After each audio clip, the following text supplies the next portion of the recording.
नमस्कार। वैदिक मंत्र ओम, सदियों से इसकी शक्ति की बात होती है, लोग इसे महसूस करते हैं। पर क्या विज्ञान इसकी आवाज के पीछे का कोई राज खोल सकता है? हाँ, ये सवाल बहुत दिलचस्प है। आज हम इसी पर थोड़ी गहराई से चर्चा कर रहे हैं, एक साइंटिफिक रिसर्च पेपर के आधार पर। बिल्कुल, ये paper Indian journal of traditional knowledge में छपा था। इसका नाम था स्पेक्ट्रल एनालिसिस ऑफ द वैदिक मंत्र ओमकारा। स्पेक्ट्रल एनालिसिस मतलब ध्वनि का विश्लेषण। इसका मकसद था ओम ध्वनि, जिसमें अ, उ और म तीनों शामिल हैं, उसकी फिजिकल बनावट को समझना, खास तौर पर उसकी मुख्य आवृत्तियां, मतलब जो मेन फ्रीक्वेंसीज होती हैं, उनको नापना। अच्छा, और ये जरूरी क्यों समझा गया? मेरा मतलब है, पारंपरिक तौर पर तो माना ही जाता है कि मंत्रों का असर होता है इंसानों पर, यहाँ तक कि पौधों पर भी। हाँ बिल्कुल, और शायद यही इस रिसर्च के पीछे की एक प्रेरणा भी थी। सुना है पहले अग्निहोत्र मंत्र पर भी कुछ ऐसा काम हुआ था। जी, पहले एक स्टडी हुई थी जिसमें देखा गया कि अग्निहोत्र मंत्र का जाप करने से चावल के बीजों के अंकुरण, मतलब उनके उगने पर असर पड़ता है। अच्छा। तो इससे सवाल उठा कि भाई इन मंत्रों में ऐसा है क्या?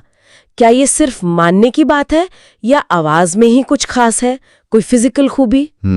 तो इसी को समझने के लिए ये आप कह सकते हैं नापतोल वाला अध्ययन किया गया। खास तौर पर ओम पर फोकस था और माना जाता है कि ये अपनी तरह का पहला ऐसा प्रयास था। मतलब आवाज की फिजिकल प्रॉपर्टीज को समझना। क्या इस तरह का काम पहले भी हुआ है ध्वनि और उसके असर पर? हाँ, कुछ पिछले काम का जिक्र इस पेपर में है, जैसे मंत्र मेडिटेशन के क्या प्रभाव होते हैं या फिर धीमी आवाज के कंपन का क्या असर होता है। इसमें जापान के उचिदा और यामामोटो की एक स्टडी खास है। उन्होंने क्या पाया था? उन्होंने देखा कि 40 से 120 हर्ट्ज की ध्वनि, मतलब काफी लो फ्रीक्वेंसी वाली आवाज, वो बीजों के अंकुरण पर असर डाल सकती है। अच्छा, तो ये दिखाता है कि आवाज का फिजिकल असर मुमकिन है। बिल्कुल। तो फिर ये जो ओम वाली स्टडी थी, इसमें रिसर्चर्स ने किया क्या? कैसे नापा ओम की आवाज को? उन्होंने पुरुष और महिला दोनों तरह के प्रतिभागियों से अ, उ, म और फिर पूरा ओम बुलवाया और उसे रिकॉर्ड किया। रिकॉर्डिंग? हाँ, और बहुत अच्छे माइक्रोफोन्स इस्तेमाल किए ताकि बाहर का शोर कम से कम हो। फिर इन रिकॉर्डिंग्स को कंप्यूटर पर एनालाइज किया गया। कंप्यूटर एनालिसिस, इसमें क्या देखते हैं? मतलब क्या पता चलता है? मुख्य रूप से ध्वनि तरंगों का पैटर्न देखा गया। आवाज की पिच, मतलब मूल आवृत्ति, फंडामेंटल फ्रीक्वेंसी, वो मापी गई। साथ ही आवाज में एनर्जी कैसे फैली हुई है ये देखा, और स्पेक्ट्रोग्राम बनाए गए। स्पेक्ट्रोग्राम, ये क्या होता है? स्पेक्ट्रोग्राम आप समझ लीजिए आवाज का एक तरह का नक्शा होता है। ये दिखाता है कि समय के साथ आवाज की पिच कैसे बदल रही है। अच्छा, ओके। तो क्या नतीजे निकले? क्या ओम की आवाज में कुछ खास पैटर्न दिखा? हाँ, कई दिलचस्प चीजें मिली। पहली बात तो ये कि अ, उ, म और पूरे ओम का वेव फॉर्म पैटर्न, यानी ध्वनि तरंग का आकार, सबका अलग अलग था। कैसा अलग? जैसे अ की तरंग ज्यादा सपाट सी थी, उ और म की तरंग धीरे धीरे कमजोर पड़ती हुई दिख रही थी, और ओम में तो साफ साफ दो हिस्से नजर आए। और क्या ये आवाजें रेगुलर थीं? मतलब जिनका पैटर्न समझा जा सके? हाँ, ये पीरियोडिक थी, मतलब उनमें एक नियमित दोहराया जाने वाला पैटर्न था। इससे उनका विश्लेषण करना आसान हो गया। एक और बड़ी बात ये सामने आई कि पुरुष और महिला आवाजों की मूल आवृत्ति, मतलब जो मेन पिच होती है, उसमें काफी फर्क था। कितना फर्क? महिला आवाज की पिच पुरुष के मुकाबले लगभग दोगुनी ऊंची पाई गई। अच्छा।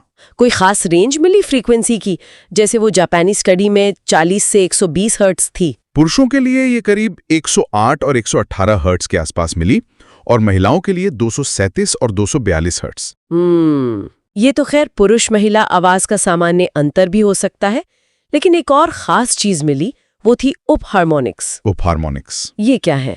ये मुख्य पिच के अलावा कुछ और धीमी गूंज या कंपन जैसी होती हैं जो साथ में मौजूद रहती हैं। और पाया गया कि अ, उ और म के लिए इन उप हार्मोनिक्स की संख्या अलग अलग थी। अच्छा, और पूरे ओम मंत्र के विश्लेषण में क्या मिला? आपने कहा था 2 हिस्से दिखे। हाँ बिल्कुल, ओम को जब एनालाइज किया तो 2 सेक्शन एकदम साफ थे।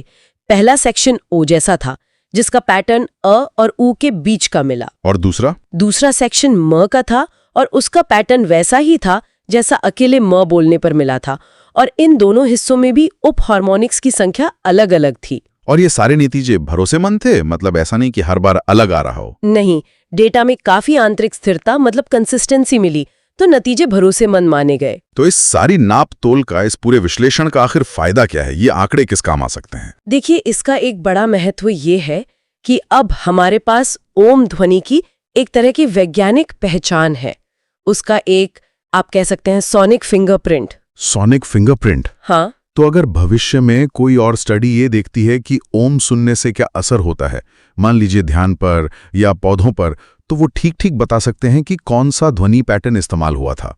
अच्छा, ताकि अलग-अलग स्टडीज की तुलना की जा सके। बिल्कुल। और इससे ये पहचानने में भी मदद मिल सकती है कि ध्वनि के कौन से खास गुण, जैसे कि कोई विशेष पिच या ये उप हार्मोनिक्स, शायद उन प्रभावों के लिए जिम्मेदार हों जिनकी बात पारंपरिक रूप से होती है। सही कहा।